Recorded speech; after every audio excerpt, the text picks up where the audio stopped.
Far away from the noise of crowded cities and the technology-driven chaos of modern life, there lies a place that very few people have ever seen with their own eyes, tucked between rugged mountains and valleys where the roads eventually disappear. Into wilderness, there is said to be a small, forgotten village that does not appear on any official map. Its existence is whispered about by travelers and wanderers who claim they discovered it purely by accident, often when they were lost, when their compass stopped working, or when paths suddenly shifted in the mist. At first glance, the village seems entirely normal, almost peaceful in its simplicity. Rows of stone houses with wooden doors line the narrow paths, smoke rises gently from chimneys, and small farms with grazing animals sit on the outskirts. To any stranger, it could be mistaken for just another remote settlement cut off from the progress of the outside world. Yet those who have stayed longer speak of an atmosphere that is not quite right, a stillness in the air as though the village itself carries a secret too heavy to share. The villagers themselves are polite but reserved, often watching strangers with curiosity but keeping their distance.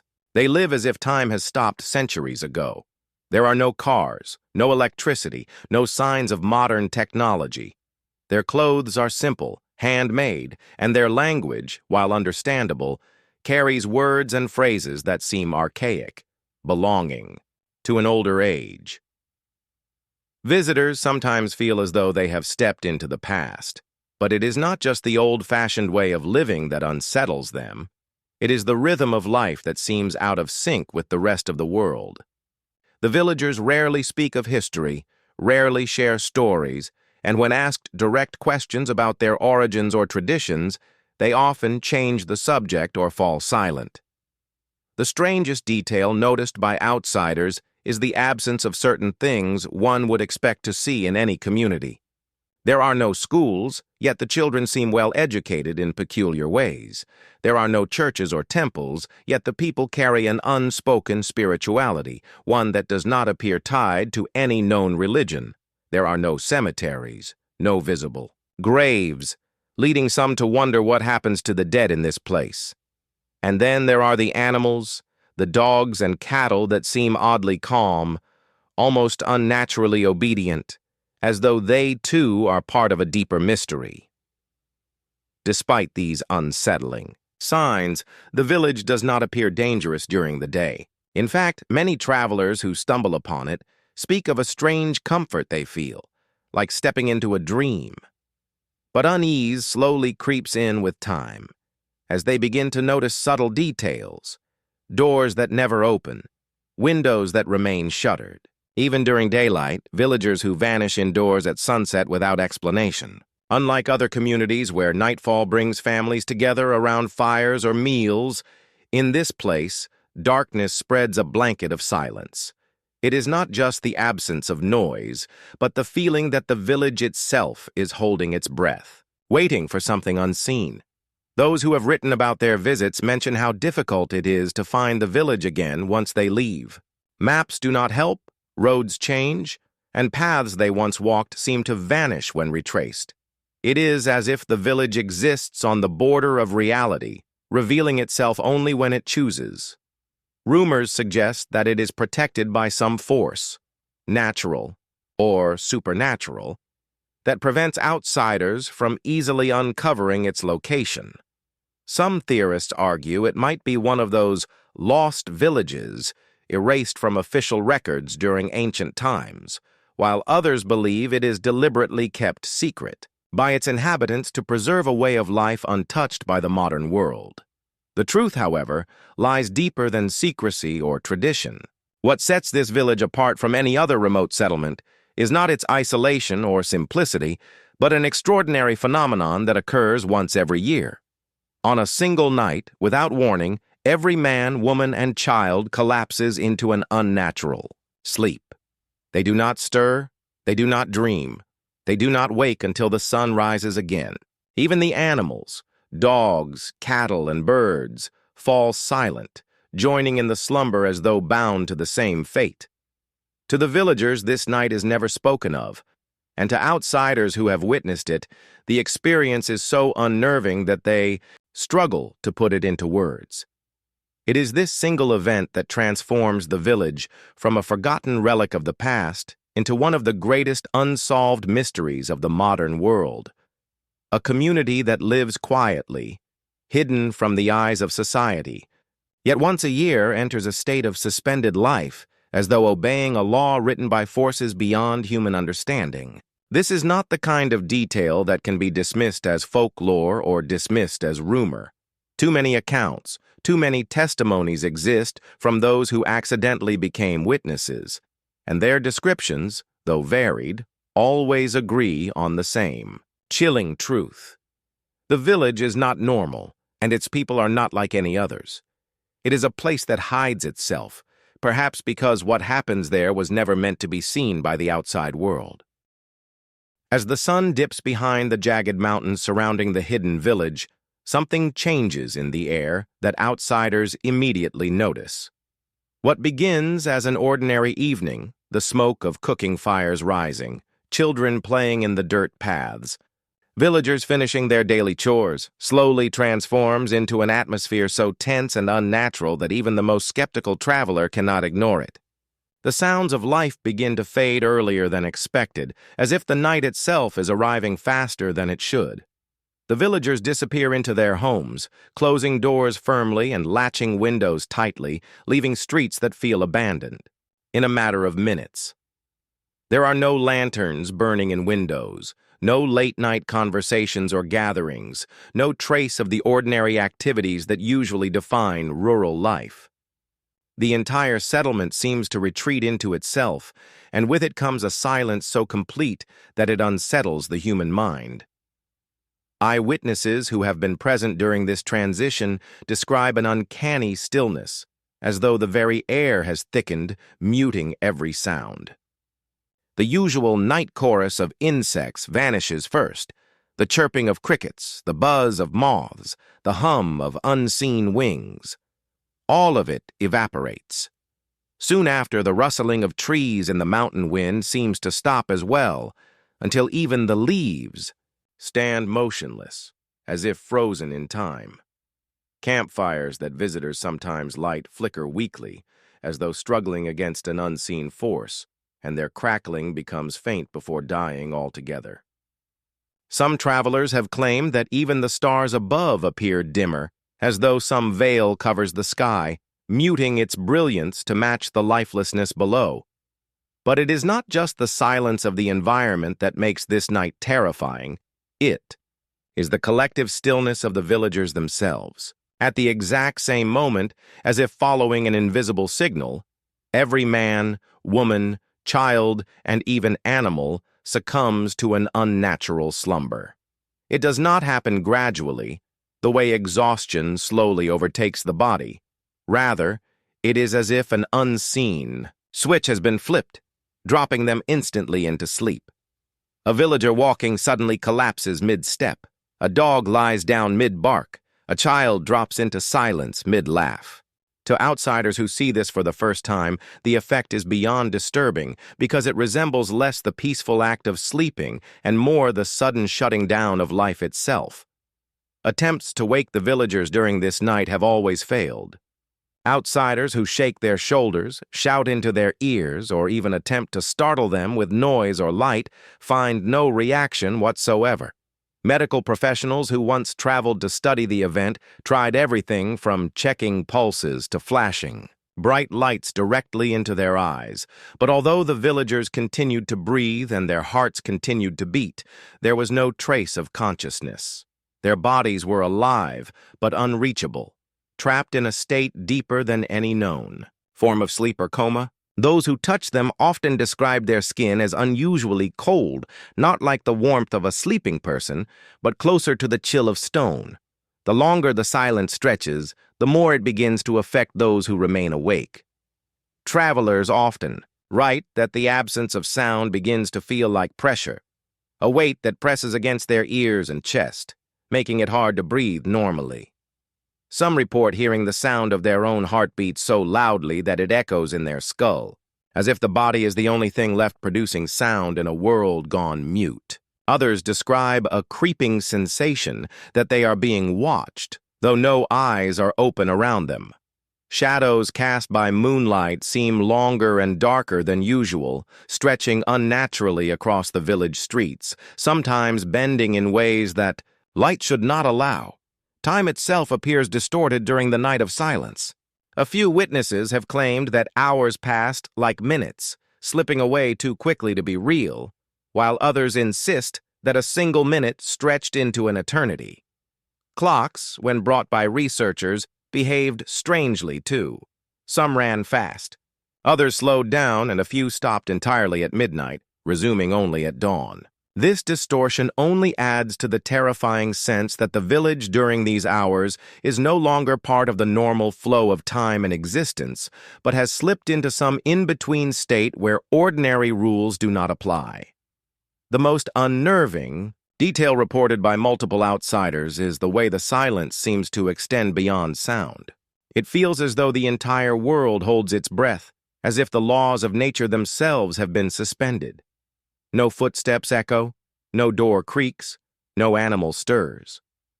Some visitors have confessed to screaming just to break the suffocating quiet, only to feel the sound of their own voice swallowed up instantly, deadened before it could travel far. Others claimed that whispers, if spoken, linger unnaturally, hanging in the air longer than they should. What this night represents, no one has been able to explain. It is not sleep in any sense known to medicine, nor is it a mass ritual that could be rehearsed or controlled. It is as though an external force imposes its will upon the village, pulling it into a frozen state of existence where the rules of reality bend and falter. Outsiders who have experienced it often leave before the next year, unable to endure the memory of the silence. They describe it not merely as eerie or unsettling, but as fundamentally wrong, as if humanity was not meant to witness such an event and survive unchanged. The most unsettling aspect of the village's yearly slumber is not the act itself, but the fact that no one living there seems to remember how or why it began. When asked directly, the villagers speak with a strange detachment, as if recalling a dream half forgotten upon waking. They claim it has always been this way, as though the annual sleep is not merely a tradition or a curse, but a natural law as old as the mountains that surround them. What is more haunting is their lack of fear regarding the phenomenon. To them, it is neither miracle nor misfortune. It is simply life. Outsiders press them for details. Who first noticed the sleep? When did it begin? Was there an event, a calamity, or a divine sign that marked its origin? But the villagers only shrug, offering vague stories passed down through generations that never quite align. The oral histories preserved among the elders suggest fragments of a deeper truth, though none are complete. Some speak of ancestors who bargained with the gods, trading perpetual wakefulness for one night of surrender each year, as if to preserve balance between humanity and forces unseen. Others whisper of a plague that swept through the valley centuries ago, claiming lives until the village fell into its first night of silence, after which the sickness vanished completely, leaving behind not corpses but a tradition of enforced sleep. Still others claim that the land itself demanded this ritual, that the mountains or rivers hold spirits older than man, and that every year the people must surrender themselves as payment for dwelling on sacred ground. These accounts conflict and overlap, but they all share one theme. The sleep is not chosen, it is demanded. Written records offer little clarity. The few explorers who attempted to document the event in past centuries left behind journals filled with confusion and dread. One 17th-century traveler, whose weathered notebook survives in a European museum, described stumbling upon the village by chance. He wrote of being invited to stay, only to witness every soul collapse into unconsciousness at the same moment. His words described terror unlike any he had known. It was as if I walked among the dead, though their chests rose and fell. Their eyes closed, their mouths sealed, their limbs unmovable. I feared God himself had abandoned the place. Yet when he questioned the villagers after dawn, they spoke as though nothing unusual had happened. They treated his questions with polite dismissal, insisting that he had simply been unsettled by a long night. Other accounts are far stranger. A missionary in the 1800s claimed that he tried to resist the sleep himself, determined to stay awake with prayer. At first he succeeded, pacing the darkened streets and clutching a cross to his chest. But as hours passed, he felt his eyelids grow heavier, not with fatigue but with an invisible force pressing down upon him. He reported that every shadow around him lengthened and merged, creating a darkness so deep that the stars disappeared. He collapsed at last, and when he awoke, he wrote of a dream in which faceless figures surrounded him, whispering words in a language older than his own. To his dying day, he insisted that the sleep was not natural, but a passage into another realm, a place beyond human comprehension. What makes the origins even more puzzling is the villagers' attitude toward the stories told by outsiders. They do not deny them, but neither do they confirm them. Instead, they smile faintly, as though indulging children in their fantasies. Some researchers believe this is intentional, that the villagers protect a secret too dangerous to share with the outside world. Others argue that the villagers themselves may truly not know the full story, having lived with the event for so long that they have ceased to question it. Generations have been born and raised within this rhythm of waking and sleeping, and so to them, the silence is not anomaly, but heritage. Yet cracks exist in their composure. Occasionally, when pressed too firmly, an elder will fall silent, their eyes distant as though recalling something they wish to bury. One anthropologist reported that when she asked an old woman whether the sleep had a purpose, the woman's hands trembled violently. She refused to speak further, but before turning away, she whispered, "It is not us who sleep. It is the world that closes." This cryptic statement has haunted scholars ever since, suggesting that what appears as slumber may not be slumber at all, but something deeper, a phenomenon that involves more than just the villagers themselves. Adding to the mystery are the gaps in surrounding history. Neighboring settlements have long avoided the village, referring to it only in passing as the hollow place, or the land of silence. Maps from centuries past occasionally omit the village entirely, as though it had vanished from existence, for stretches of time, reappearing only later. Some travelers' journals even contradict each other. One will describe the village as thriving with life, while another, written in the same year, describes arriving to find it completely abandoned. These inconsistencies have led some researchers to speculate that the village itself may drift in and out of time, existing fully in the world for only part of each year, and withdrawing into some hidden dimension during the long night of silence. Though origins, therefore, remain obscured by layers of myth, memory, and omission. Perhaps the truth is preserved somewhere within the village, in an artifact hidden in a shrine, in a document locked away from foreign eyes, or in a ritual known only to a chosen few. Or perhaps the truth was never meant to be known at all, for what lies beneath the mystery may not be a story of human choice or tradition, but a law woven into reality itself.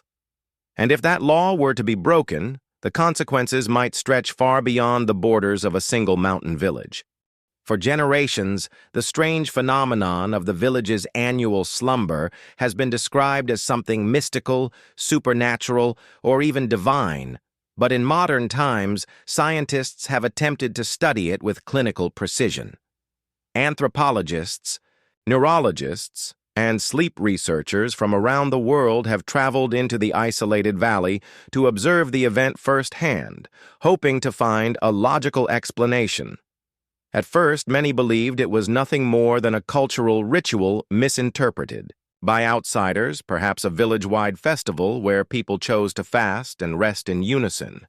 But once they witnessed the phenomenon for themselves, the skepticism gave way to uneasy fascination. The villagers did not choose to fall asleep. They collapsed into slumber as if struck by an invisible hand.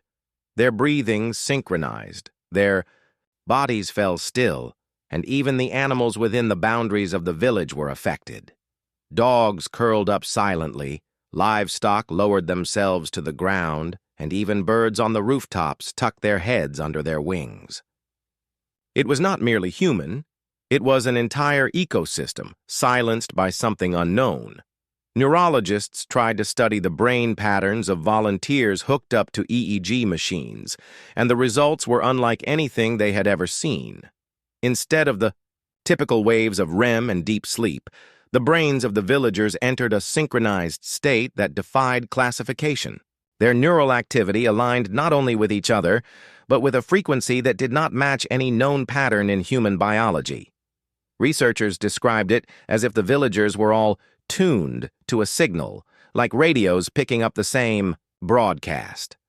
The disturbing part was that the signal did not seem to originate within their bodies, but from outside, as if an external force compelled their sleep.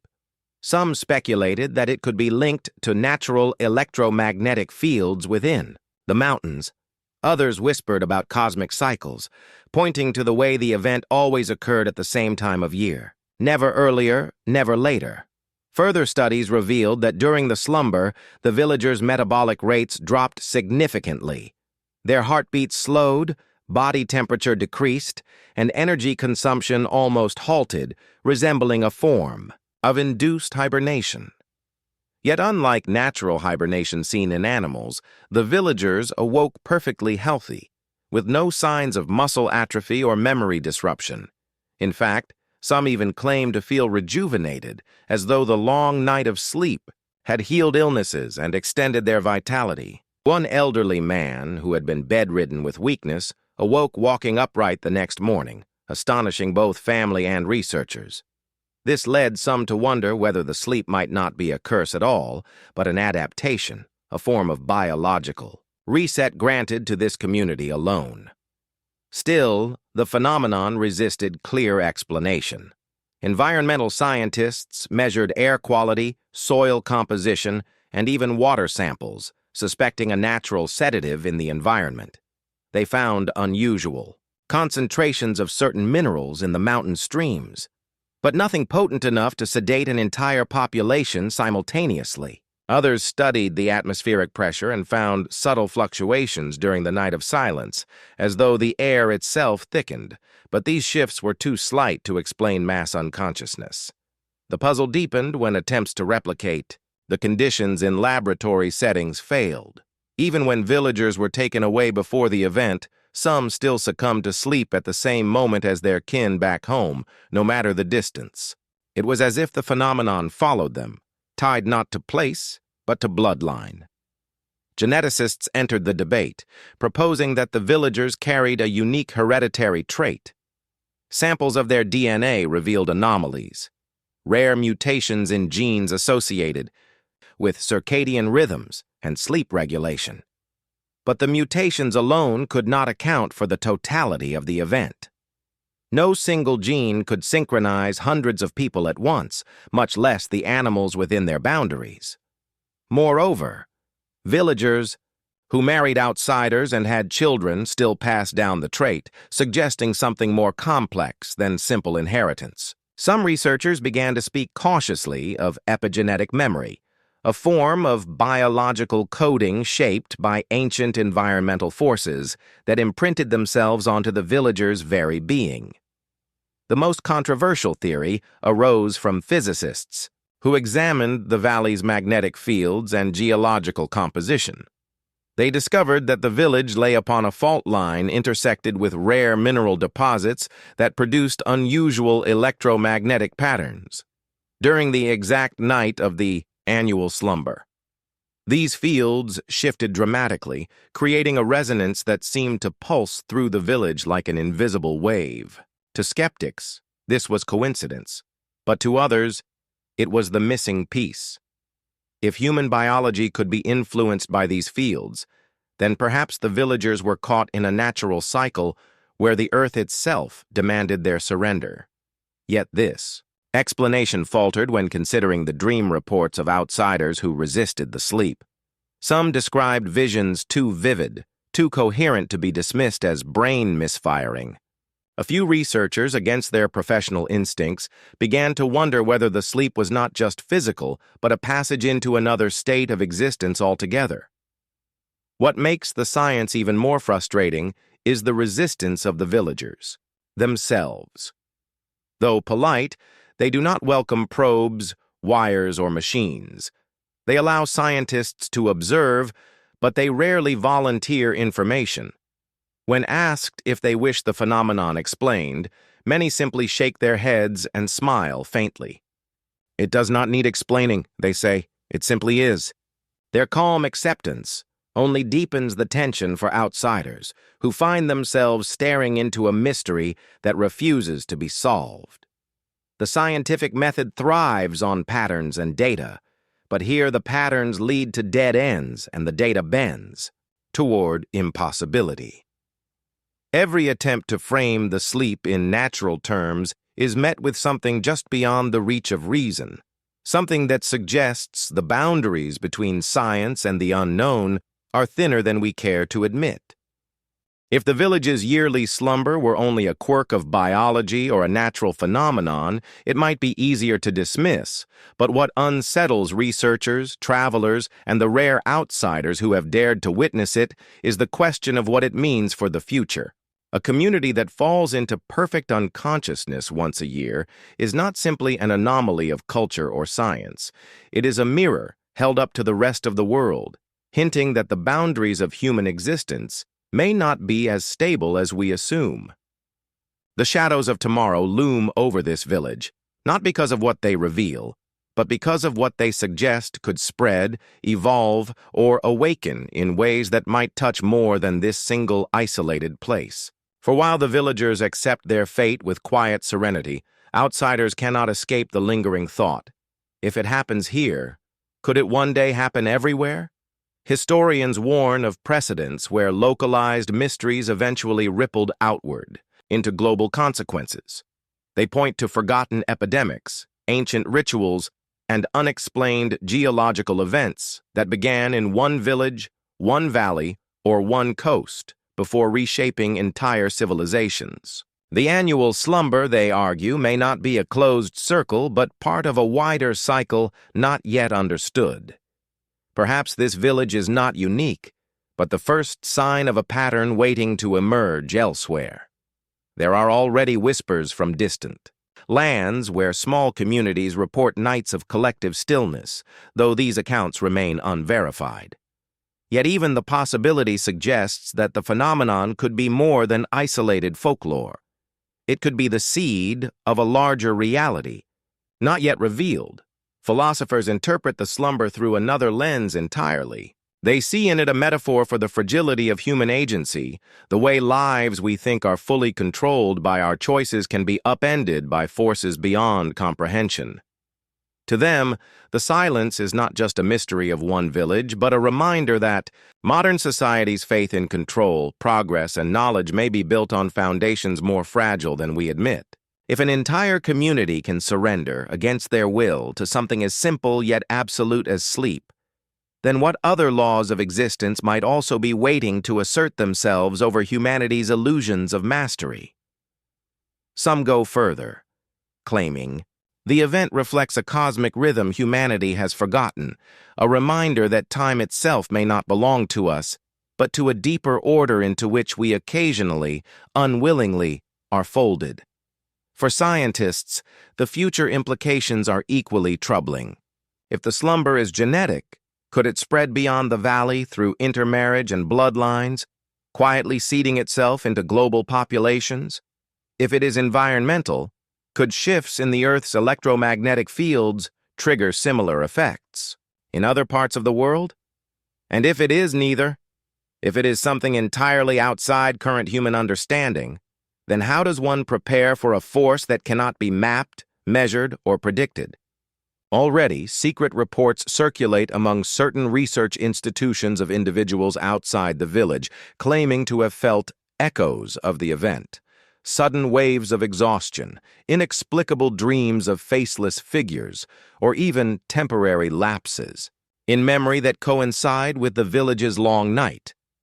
Whether coincidence or connection, such accounts feed the growing fear that the slumber may be less contained than once believed. The villagers themselves do little to ease these concerns. When asked what they believe the future holds, their answers are vague, almost rehearsed. "It will always be this way," they say, or "the sleep protects us." Yet beneath their calm words lies a subtle unease, a quiet acknowledgement that something stirs beneath the surface of their acceptance. Some of the younger generation, especially those exposed to the outside world, admit their doubts more openly. They wonder if the sleep is truly harmless, if the dreams they cannot recall hide truths too dangerous to confront. They confess that, upon waking, they sometimes feel the uncanny sensation of having lived through another life, another reality, before returning to their own. Though they cannot articulate what this means, their voices carry the weight of dread, as though they fear the village is not simply sleeping, but participating in something much larger and far more consequential. Dream researchers, desperate to capture any trace of consciousness during the slumber, have managed to record fragments of brain activity that appear similar to lucid dreaming.